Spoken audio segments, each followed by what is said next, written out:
ৰাখিব লাগিব পাঙাচিয়াছ মাছৰ ড্ৰপ মাছটো যদি আপোনালোকে ৰাখে তেতিয়াহ'লে অকণমান পাতলকৈ ৰাখিব লাগিব।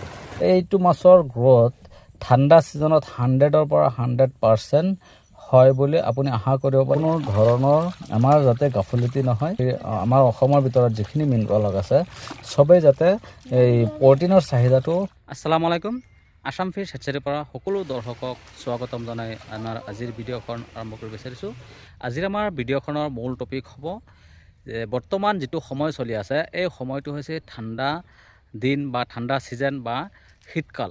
এই শীতকালত মাছৰ ফাৰ্মিং হয় নে নহয় ইয়াৰ বিষয়ে আমি আলোচনা কৰিম। বহুতৰে মনত প্ৰশ্ন আছে বা মনৰ ভিতৰত প্ৰশ্ন জাগি থাকে যে ঠাণ্ডা ছিজনত মাছৰ ফাৰ্মিং নহয়, ঠাণ্ডা ছিজনত কেনেকৈ মাছৰ ফাৰ্মিং হয় সেই বিষয়ে আমি আলোচনা কৰিম।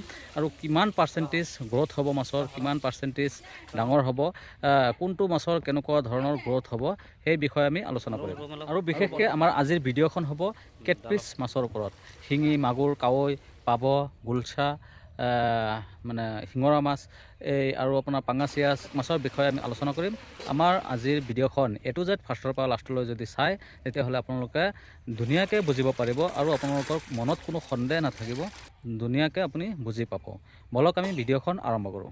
এতিয়া বৰ্তমান সময়ত যিহেতু আধুনিক ছিষ্টেমত কেটফিছ মাছৰ ফাৰ্মিং চলি আছে, শিঙি, মাগুৰ, কাৱৈ, পাভ, গুলছা বা শিঙৰা এইবিলাক মাছ কালচাৰ চলি আছে। এইবিলাক মাছৰ ভিতৰত কোনটো মাছ কেনেকুৱা ধৰণৰ গ্ৰ'থ হয়? এতিয়া যদি আমি কাৱৈ মাছৰ কথাটো ক'বলৈ যাওঁ, কাৱৈ মাছৰ গ্ৰ'থ কমচে কম 80% মাছৰ গ্ৰ'থ আহিব। শিঙি মাছৰ কথাটো যদি কওঁ তেতিয়াহ'লে শিঙি মাছৰ ছেম গ্ৰ'থে আহিব, 70ৰ পৰা 80%।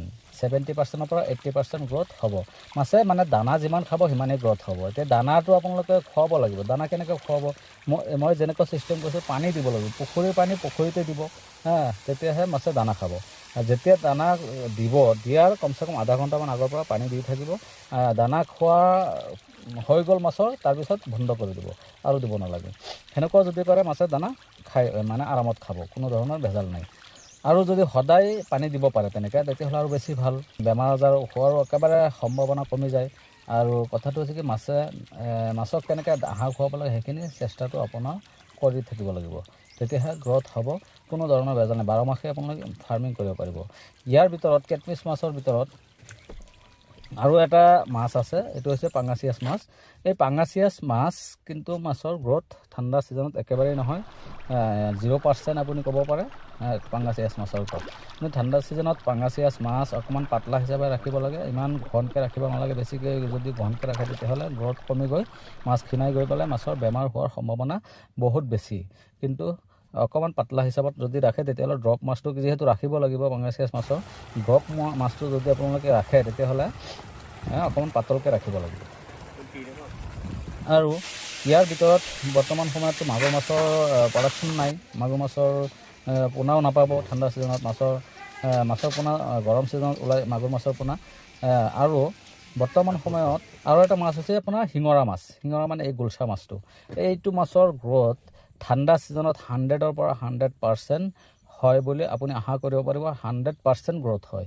এইটো মাছ ঠাণ্ডা ছিজনত ধুনীয়াকৈ আহাৰ খায়। মাছে যিমান আহাৰ খায়, কথাটো হৈছে কি মাছে কেনেকুৱা ধৰণৰ আহাৰ খাইছে। আহাৰ নাখালে গ্ৰ'থ নহয়, আহাৰ কেনেকুৱা খাইছে, ঠাণ্ডা ছিজনত ধুনীয়াকৈ আহাৰ খায় আৰু ধুনীয়াকৈ সিহঁতৰ গ্ৰ'থ হয়।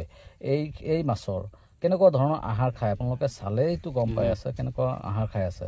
কথাটো হৈছে কি এই মাছটো আপুনি ধুনীয়াকৈ ঠাণ্ডা ছিজনত মানে গোটেই বছৰ 12 মাহে আপুনি ফাৰ্মিং কৰিব পাৰিব। এই মাছৰ ফাৰ্মিং কৰাৰ প্ৰচেছটো কেনেকুৱা আছে, কি ধৰণৰ মানে মেইনটেইন কৰিব লাগে, গোটেইখিনি আমি এটা ভিডিঅ'ত আমি ক'ব নোৱাৰিম আৰু বেলেগ এটা ভিডিঅ'ত আমি আপোনালোকক জনাবলৈ চেষ্টা কৰিম। আৰু পাভ মাছটো ঠাণ্ডা ছিজনত গ্ৰ'থ হয়, কমচে কম 70ৰ পৰা 80% মাছৰ গ্ৰ'থ হয়, ডাঙৰ হয় মাছ। আপোনালোকে পাভ মাছৰ কালচাৰটো কৰিব পাৰে। আৰু পাভ মাছৰ ৰেটটো জানি মাছৰ মাৰ্কেট বহুত ভাল, মানে মাৰ্কেটত মাছ নোপোৱাই হৈ গৈছে বৰ্তমান দিনত। বৰ্তমান যিটো সময় চলি আছে, পথাৰত মাছ নাই, বিলত মাছ নাই, খাল বিল মানে বহুত খালী হৈ গৈছে, খাল বিল বন্ধ হৈ গৈছে, খাল বিল মেটেকাই পূৰা ভৰ্তি হৈ গৈছে, মাছ নোহোৱাই হৈ গৈছে থলুৱা মাছ। এতিয়া আমি তেনেকুৱা ছিষ্টেমতেই ফাৰ্মিং কৰিব লাগিব আৰু আমাৰ যিটো প্ৰটিনৰ চাহিদা সেইটো আমাৰ পূৰণ কৰিব লাগিব।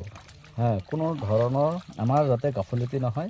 আমাৰ অসমৰ ভিতৰত যিখিনি মীন পালক আছে চবেই যাতে এই প্ৰটিনৰ চাহিদাটো, মাছৰ যিটো প্ৰটিন আছে, প্ৰটিনটো যাতে আমি যোগান ধৰিব পাৰোঁ, তেনেকুৱা ব্যৱস্থা আমাৰ কৰিব লাগিব।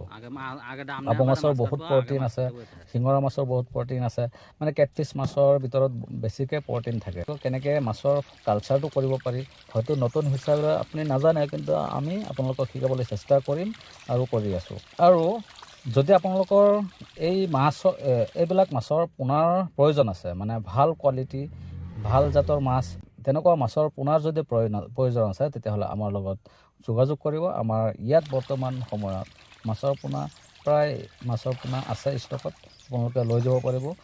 বৰ্তমান সময়ত আমুৰ কাপ যিটো এই গোল্ডেন কাপ, মানে আমুৰ কাপ যে দেখা পাইছে কেনেকুৱা ৰঙা মাছ, এই ৰঙা মাছটো আমাৰ হেচাৰীত বৰ্তমান সময়ত প্ৰায় আছেই। আপোনালোকে নিব পাৰিব, যিমান লাগে আপোনালোকে যোগাযোগ কৰিব।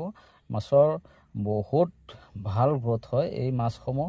বৰ্তমান সময়ত এটা মাছ এক বছৰত কমচে কম প্ৰায় 2 কেজি 2.5 কেজি ওজন হৈ যায়। তেনেকুৱা মাছ এইবিলাক মাছ আপুনি যদি মাৰ্কেটত বিক্ৰীও কৰিবলৈ যায়, ৰঙা চাই পেলাই মানুহে বহুত বেছি পচন্দ কৰে। যিবিলাক নেকি বগা মাছ হয়, বগা মাছখিনি যদি 200 টকা কেজি বিক্ৰী হয়, এইটো 300 টকা কেজি আৰামত বিক্ৰী কৰিব পাৰিব। আজিৰ ভিডিঅ'খন চাই যদি আপোনালোকৰ ভাল লাগিছে, তেতিয়াহ'লে লাইক, শ্বেয়াৰ সকলোখিনি কৰি ৰাখিব, লগতে ছাবস্ক্ৰাইব কৰি দিব।